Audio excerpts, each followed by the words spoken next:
Welcome to Malmesbury, a historic town in the English countryside. At first glance, it may seem like just another picturesque market town, but Malmesbury has a remarkable past. It's one of England's oldest boroughs, with roots stretching back over 1,000 years. And from this quiet town came one of history's most influential thinkers, Thomas Hobbes. Solitary, poor, nasty, brutish and short. This infamous line was derived from esteemed philosopher Thomas Hobbes of Malmesbury. His experiences during the English Civil War shaped his belief that without a strong government, life would fall into chaos. A staunch royalist, Hobbes fled to France after witnessing the turmoil that led to the execution of King Charles I.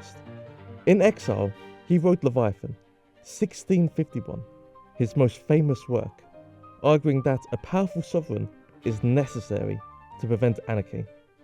He spent the first 20 years of his life around here, and I think it was a very different place then to what it is now. So today, Malmesbury, it's a very picturesque, nice market town. I don't think it was such a happy place back during his childhood. There were a lot of very poor people. In 1597, there was a famine, and Hobbes would have seen folks who were dying of malnutrition. It wasn't very happy in terms of some of the relations between the rich people and the poor people. So not an entirely happy place. I think it's a pretty happy place today. I think visually, obviously it's changed, but Hobbes would have recognised a lot of the town that we can still see today. We owe much of what we know about Hobbes to John Aubrey, a writer and antiquarian who became one of his closest friends. Aubrey was fascinated by Hobbes, admiring both his intellect and his wit. The two first met when Hobbes returned to Malmesbury in his later years. They reconnected in London during the 1650s, where Aubrey promised to document his life. His writings have given us invaluable insights into Hobbes' upbringing, beliefs and personality. Thomas Hobbes was born on the 5th of April, 1588, in Malmesbury, a prosperous small town filled with political and religious tensions. So the abbey was closed down in 1539, but sort of still within living memory when Hobbes was born. The monks had been kicked out. England had become a Protestant country. The local politics were really quite difficult and problematic because the monks used to be in charge. The abbot kind of ran the place.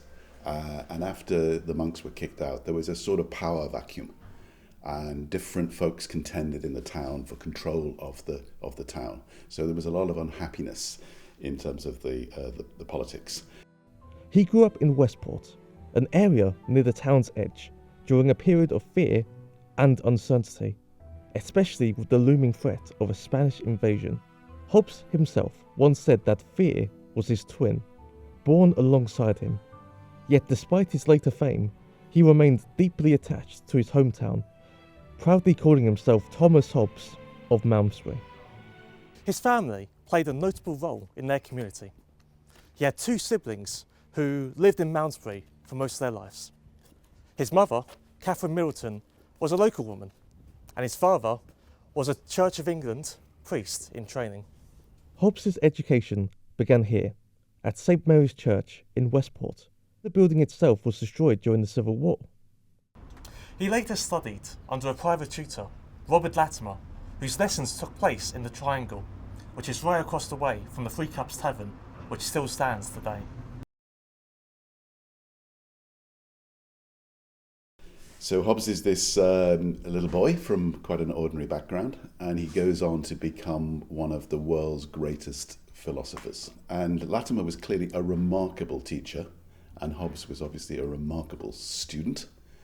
And he just opened the world of learning to Hobbes. By the time Hobbes went off to university, aged 14, he could speak and write Latin and Greek.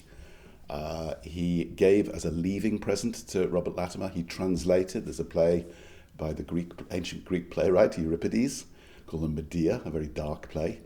Hobbes translated it into Latin verse, age 14, as a leaving present, as a gift to his wonderful teacher.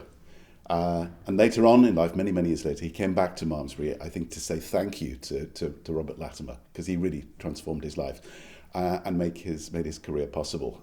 Behind us here, there's a copy of Hobbes's great work, Leviathan, one of the masterpieces of political philosophy, and it would not have been written without Robert Latimer.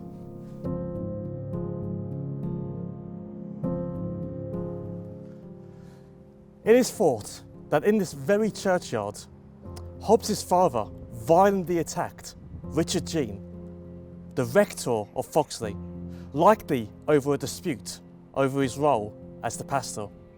With disgrace, he fled town, abandoning his family. Hobbes' father, also called Thomas Hobbes, was quite a disreputable individual. And he was a clergyman. He was a Church of England priest. He was actually a curate in the village of Brokenborough, just outside the town. I think he spent more time in the local alehouses than he did in the church and pulpit. And he got into trouble with the church authorities for not doing his job properly. And I think one of the people who denounced him to the church courts was the rector of Foxley, a man called Richard Jean. So he had a big feud with Richard Jean. In February 1604, he saw Richard Jean walking across the churchyard in the abbey, and he attacked him. And they wrestled, and he knocked him to the ground. And this was considered, of course, a really disgraceful event for these two clergymen to be having a fist fight. And Hobbes was completely shamed and disgraced, Hobbes Senior, and he ran away. He abandoned the family, he ran off. This left young Hobbes in a difficult position. With no financial support for his university education, it was his uncle, a wealthy glover, who stepped in to fund his studies. This building stands on the site where Hobbes is thought to have lived. His life could have taken many different turns, but Malmesbury was where his intellectual journey began. There's a recognition all over the world that this guy was immensely important in terms of the history of political philosophy, and invented lots of the ideas that we now take for granted in terms of trying to make sense of politics and how government works. The town's political and religious struggles, his early education, and even personal hardships shaped the ideas that would later define his work. As he grew older, Hobbes reflected on his hometown with fondness. His roots in Malmesbury never left him, just as his philosophy has never left us.